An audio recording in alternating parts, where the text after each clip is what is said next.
Welcome back to our channel friends. मैं सबका अपने चैनल स्टॉक्स फॉर लाइफ पे बहुत स्वागत करता हूँ। स्टीफल फैमिली डेफिनेटली बस कहते हैं कि सब्र का फल मीठा होता है।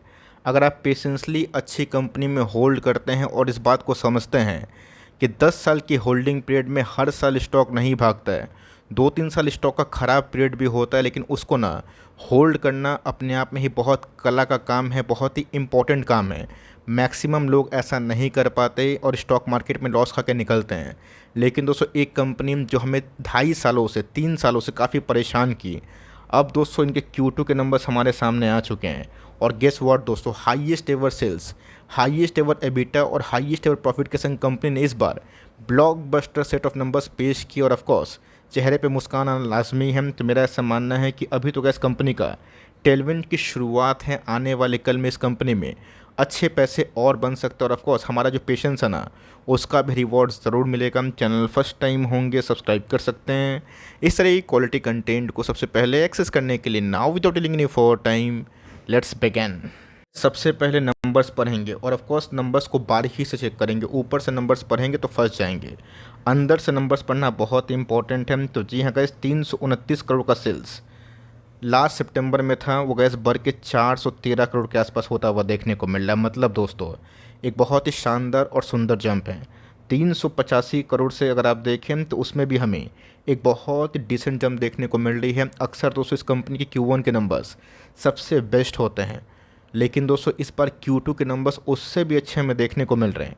बहुत लोग बोलेंगे सर कि असली इनकम दिखाएं, तो यहाँ पे ध्यान दीजिएगा कि कंपनी के अदर इनकम भी इस कंपनी में हमेशा से ऐड होते हैं। बिकॉज कंपनी बीच बीच में ना दूसरी जगह पे इन्वेस्टमेंट करके उसकी कमाई भी करती है। तो ओवरऑल दोस्तों एग्रीगेट 329 से 413 और 384 से अच्छी खासी उछाल देखने को मिल रही है।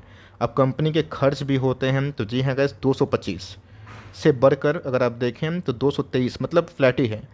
अगर आप देखें तो एक्सपेंस में गैस कोई बहुत बड़ी उछाल देखने को नहीं मिल रही है। और यही रीज़न है दोस्तों कि प्रॉफिट बिफोर टैक्स ना बहुत हिस्टोरिक है दोस्तों। 93 करोड़ के आसपास अगर आप देखें प्रॉफिट बिफोर टैक्स, ये बढ़कर 177, माई गुडनेस। और 151 से गैस इसमें भी हमें बहुत ही तेज़ी वाला जंप देखने को मिल रहा है। तो अक्सर दोस्तों हम लोग इसको क्वार्टरली बेसिस पे उतना एनालिसिस नहीं करते हैं, ईयर ऑन ईयर का परफॉर्मेंस देखते हैं। तो सारे दोस्तों टैक्स को एडजस्ट करने के बाद असल कमाई कंपनी ने कितना की, चलिए उसको एक बार काउंट करना ज़रूरी है। तो जी हाँ गैस, नेट प्रॉफिट आप देख सकते हैं कि 69 करोड़ से बढ़कर दोस्तों 135 करोड़, मतलब 95% के आसपास एक ट्रिमेंडस जंप है। और ऑफकोर्स 114 से भी company quarterly point of view से बहुत ही अच्छा परफॉर्मेंस दी है। एक समय गैस कंपनी बहुत ही लुढ़क गई थी और बहुत लोग डर भी गए थे। इवन दोस्तों आज के नंबर्स के बाद ना बहुत लोग को कम से कम ये तो फेथ होगा कि कंपनी चलो बाउंस बैक की है अपने अर्निंग्स पॉइंट ऑफ व्यू में। अब बाजार सुप्रीम है, बाजार मालिक है। बाजार को अगर ये चीज़ सही लगता है तो रिवॉर्ड हमें मंडे के दिन दिखाई पड़ेगा या फिर हमें कॉन्स्टिट्यूशन फेस दिखाई पड़ेगा। लेकिन दोस्तों एक क्रूशियल लेवल के बाद जाने के बाद कंपनी में एक मेजर ब्रेकआउट ड्यू है। तो दोस्तों बात करने वाले हैं one and only India mart के बारे में। आप सबको अच्छे से पता है कि इंडिया मार्ट एक अच्छी प्लेयर है B2B बिजनेस की, सबसे ओल्डेस्ट और सबसे लार्जेस्ट प्लेयर हमें देखने को मिलती है। जस्ट डायल इनके पीयर है। कंपनी में एक बार 1:1 का बोनस अनाउंसमेंट हमें देखने को मिला, शेयर बाईबैक हुआ, कंपनी ने डिविडेंड भी बांटा, उसके बावजूद भी बाजार ने कोई बड़ा रिवॉर्ड नहीं दिया। शायद बाजार इसी का वेट कर रहा था। अब देखना बनता है कि इसका रिस्पॉन्स बाजार कैसा दे। पॉजिटिव देगा तो चलिए हम डिजर्व करते हैं, नेगेटिव देगा कोई दिक्कत वाली बात नहीं है। अर्निंग्स खराब होते हैं तो पैनिक तो दोस्तों लाजमी सी बात है, बट अर्निंग्स में गैस कंपनी ने ब्लॉकबस्टर सेट नंबर्स पेश किए। एक साल की परफॉर्मेंस की बात की जाए तो 8% ही भागा है। और यस 3200 लेवल बहुत इंपॉर्टेंट है, उसमें चार्ट पे दिखाऊंगा। बिकॉज 3200 के बाद सीधा जो रेंज है हमें बहुत ही ऊपर 5000 के आसपास देखने को मिल रहा है। बिकॉज उसके ऊपर कोई बड़ा रेजिस्टेंस मुझे अभी तक दिखाई नहीं दिया है। बात दोस्तों कोविड के टाइम में ये कंपनी बहुत ही अच्छा परफॉर्म कर रही थी। बिकॉज B2B बिजनेस सेगमेंट की बात की जाए, ऑनलाइन प्लेटफॉर्म बेस वाली कंपनी है। जितने भी छोटे माइक्रो लाइक MSME हो गए, SME हो गए, माइक्रो टाइप कंपनी हो गए या फिर इस्टेब्लिश कंपनी हो गए, अपने प्रेजेंस को मजबूत करने के लिए इंडिया मार्ट में लिस्टिंग करवाती है कंपनी। कमीशन लेके ना आपको प्लेटफॉर्म देती है। इंटरेस्ट रेट हाई होने के बावजूद भी इतने शानदार नंबर्स का बहुत ही उम्मीद से अच्छे हैं। मार्केट में अगर आप पूछें कि कितना अनुमान था इस क्वार्टर में प्रॉफिट का, तो 113 करोड़ का अनुमान था। और उसके अगेंस्ट में कितना है दोस्तों, तो 135 करोड़। मतलब गैस अनुमान से भी कंपनी नंबर्स इस बार बहुत ही अच्छे पेश किए हैं। तो अच्छे से पता है दोस्तों कि मैंने इंडिया मार्ट के संदर्भ में कभी भी कमेंट्री की है, एक ही बात बोला है कि कंपनी डेट फ्री है। कंपनी के पास रिजर्व्स काफ़ी अच्छा, और सबसे इंपॉर्टेंट दोस्तों हायर इंटरेस्ट रेट में कंपनी का हेडविंड्स होता है। और टेलविंड्स कंपनी का कब होता है, जब इंटरेस्ट रेट लोअर हो। अब बोलेंगे वेट सर ऐसा क्यों होता है? बिकॉज इस कंपनी की बात की जाए, स्मॉल एंड मीडियम बिजनेसेस की बात की जाए ना, इसकी ज़्यादा ज़रूरत होती है उनको प्लेटफॉर्म की। मैंने कहा एक रिसेंटली एक माइक्रो कैप कंपनी को जस्ट ट्रैक ही किया था। उनका तो जब मैंने कॉन कॉल पर हम तो सीड बेचती है बिया, है ना। तो उन्होंने साफ साफ बताया, उनसे बहुत सारे सवाल पूछे गए कि आपकी कंपनी इतना प्रॉफिट कर रही है बट आपकी जो ब्रांड है उसके बारे में लोग नहीं जानते हैं, ब्रांड के बारे में बताइए। तो उन्होंने बताया कि मुझे प्लेटफॉर्म बेस वाली कंपनी के साथ टाई अप करके अपने ब्रांड को उधर पर लिस्ट करवाना है। अभी तो ऑर्डर्स बेस ही काम चल रहे हैं। तो मतलब क्या है दोस्तों, कि जितने भी मीडियम स्मॉल इंटरप्राइजेस हैं ना और बिजनेसेस हैं, उसको देर सवेर एक प्लेटफॉर्म की आवश्यकता पड़ेगी। बिकॉज प्लेटफॉर्म की आवश्यकता नहीं पड़ेगी तो ऑफकोर्स B2B बिजनेस में या फिर B2C सेगमेंट में कंपनी बहुत पीछे छूट जाएगी। और गैस लोअर इंटरेस्ट रेट में जब लोन सस्ता होगा, बिजनेस करने के लिए अनुकूलित होगा, तो ये सब गैस स्मॉल और मीडियम इंटरप्राइजेस का जो गेम चेंजिंग इवेंट है ना वो शुरू होगा। बहुत सारे इंटरप्रेन्योर्स आएंगे। और गैस पिछले 10 सालों में हमने एक चीज़ देखा है, इंडिया में स्टार्टअप 15x से गुना हुआ है। 15 गुना दोस्तों, मतलब जितना अगर आज से 10 साल पहले अगर एक इंटरप्राइजेस थे, अभी के टाइम दोस्तों स्टार्टअप में 15 गुना है, 15 है। आने वाले 10 साल का सोचिए हम, जहाँ पे गैस इंडिया एक बहुत ही कंसिस्टेंटली तेज़ी बढ़ने वाली कंट्री में से एक हमें देखने को मिल रही है। और सबसे लार्जेस्ट पॉपुलेशन भी भारत का है। तो आप समझ के चलें कि अगर ये इंटरप्राइजेस वो चीज़ को सक्षम होता है देने के लिए, तो कंपनी का भविष्य काफ़ी उज्जवल है। कि साइज़ की बात की जाए तो 18,000 करोड़ के आसपास की मार्केट कैप, और CMP में दोस्तों मुझे लगता है ना लेवल्स ख़राब नहीं है। एक साल वो कितना है 2229, एक साल हाई कितना है 3200 के आसपास। अभी कंपनी कितना में चल रही 3000, बट कंपनी के लाइफ टाइम हाई कितना है तकरीबन 9-10 हज़ार के आसपास थे। मतलब उस समय तो गैस कंपनी बोनस थी, वरना आप समझ के चलें कि एडजस्ट होने के बाद 5000 के आसपास निकलेंगे। 42 के पी पे दोस्तों कंपनी चल रही है। और कंपनी के ROC ROE डिसेंट है, कंपनी ने बोनस दी है और कंपनी का फेस वैल्यू अभी भी 10 है। इसी के बारे में अगर मैं डिस्कस करता हूँ तो अगर आपका वैल्यूएशन कंपनी सही देती है, और कंपनी दोस्तों अभी के टाइम वही है कि वैल्यू फॉर मनी का एक बहुत ही अच्छा मार्जिन दे रही है।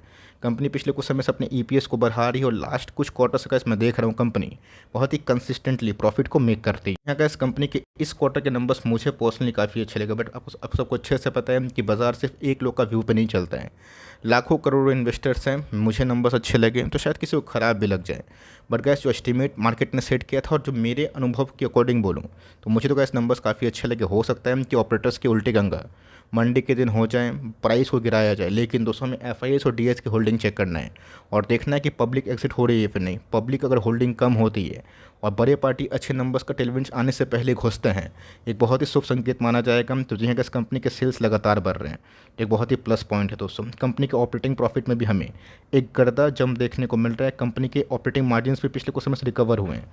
और असल दोस्तों नेट प्रॉफिट की बात की जाए, कंपनी फाइनली 450 करोड़ के आसपास आ चुकी है। मतलब गैस एक बेस आप 300 करोड़ मान के चले, तो अगर गैस इस बेस से अगर कंपनी 45% के आसपास प्रॉफिट जंप की है ना, तो मिनिमम दोस्तों अगर जिस दिन इस कंपनी में अच्छी खासी रैली हुई तो 30 से 40% शॉर्ट टर्म गेन और लॉन्ग टर्म गेन की बात की जाए, यहाँ से भी CMP से डबल आने वाले कुछ सालों में हम लोग उम्मीद कर सकते हैं। ये गैस कंपनी के अर्निंग्स पॉइंट ऑफ व्यू से मैं बोल रहा हूँ। अब बाजार की बात की जाए, वो क्या देखते हैं, कैसा सोचते हैं, वो तो गैस बाजार ही जानते हैं। कंपनी के रिजर्व्स की अच्छा रिजर्व है गैस, कंपनी के पास 1800 करोड़ के आसपास रिजर्व्स है।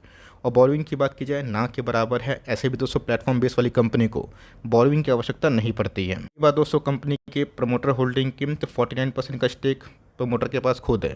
प्रमोटर्स ने इस बीच में खुद ही बाई बैक किया था, अपने ही शेयर को 4000 के प्राइस के आसपास खरीदा था। बोनस भी मिला था। FIS की होल्डिंग दोस्तों अगर आप देखें तो धीरे धीरे बढ़ रही है। DIS की होल्डिंग बढ़ रही है। मतलब गैस अच्छी शुरुआत होने के पहले ही स्मॉल हैंड्स निकल चुके हैं। और बिग फिशेस की बात की जाए, उनके पास माल पहुंच चुका है। पब्लिक होल्डिंग दोस्तों एक समय 21% के आसपास थी, आज गिर के बिलो 15% के आसपास हो चुकी है। और नंबर्स ऑफ शेयर होल्डर्स की बात की जाए ना 1,48,000 हैं। एक समय दोस्तों 2 लाख 2.5 लाख के आसपास अगर आप देखें तो 1 लाख शेयर होल्डर्स कम हो चुके हैं। और सारे 21% की होल्डिंग से गए सीधा 15% के नीचे, मतलब 7% के आसपास स्टेक को बड़े फिशेस ने खा लिया है। इसलिए गैस मैं आपको हमेशा बताता हूँ कि जितनी भी अच्छी कंपनी आप एनालिसिस कर लें, अगर कुछ प्रॉब्लम हो गया बाज़ार में, मार्केट में, ट्रेंड में, आपको स्टॉक 1 आध साल 2 साल परेशान करता है, उसके लिए अगर आप ओके हैं ना देन ठीक है। बट कंपनी अच्छी होती है तो देर सवेर हमें रिवॉर्ड ज़रूर देती है। एक बात दोस्तों लेवल्स की, तो मैं एक ही बात बोलूँगा कि 3200 का लेवल बहुत इंपॉर्टेंट है। बिकॉज अगर आप देखिए इसके पहले जब 2021 में कंपनी ने टॉप बनाया था, लगातार फॉल हुआ था दोस्तों 50% के आसपास। उसके बाद दोस्तों कंपनी गई थी 3200 के आसपास। ये लेवल दोस्तों बहुत ही मेक और ब्रेक लेवल है। अगर इस लेवल को कंपनी ब्रेक करती है तो सीधा गैस हमें 4907 5000 के आसपास एक बड़ा टारगेट है, बट ये दोस्तों रातों रात नहीं आएगा। इस लेवल को दोस्तों चेक करने से पहले वॉल्यूम का जो बार है ना, ये देखना बहुत इंपॉर्टेंट है। चलिए, FIS और DS की होल्डिंग बढ़ी, कंपनी के नंबर्स लाइफ टाइम हाई पे, पब्लिक होल्डिंग बहुत ही नीचे गिर चुकी है, और ऑफकोर्स 3200 का लेवल दोस्तों वॉल्यूम चेक करने के लिए बहुत ही इंपॉर्टेंट है। और इस पूरे मंथ में कांड क्या हो रहा है ये हम लोग ज़रूर देखेंगे, बिकॉज FIS तो बहुत माल बेच रहे हैं। बट एनीवेज दोस्तों नंबर्स काफ़ी अच्छे हैं। RS इंडेक्स की बात की जाए 58 के आसपास है, और यहाँ पर दोस्तों बुलिश क्रॉसओवर अगर डाइवर्जेंस के संग होता है और हिस्टोग्राम के बाद थोड़े से ऊपर होते हैं तो बहुत ही अच्छा संकेत होगा। आपको नंबर्स कैसे लगे, आपने इंडिया मार्ट को कौन से लेवल्स पे खरीदा है और कब खरीदा है, कमेंट बॉक्स में ज़रूर बताएं, बिकॉज बहुत लोग कमेंट बॉक्स में पूछते हैं सर भागेगा कब। अब तो नंबर्स भी बहुत ही अच्छे आ गए हैं। देश बाजार मालिक है, हमने देखा कि वोल्टास वर्लपूल में वही कहानी हुई, 2-3 साल स्टॉक चला नहीं, बट जैसे ही भागा तो स्टॉक सीधा अपने बॉटम से 2-3 गुना भी हो गया। आपको नंबर्स कैसे लगे ऑनेस्टली बताइएगा ज़रूर। वीडियो पसंद है तो प्लीज़ लाइक करिएगा, चैनल फर्स्ट टाइम होंगे सब्सक्राइब करके बेल आइकन को प्रेस करना भी ना भूलिएगा। दोस्तों मिलते हैं जल्दी ही, तब तक के लिए bye. Thanks for listening friends, God bless you all.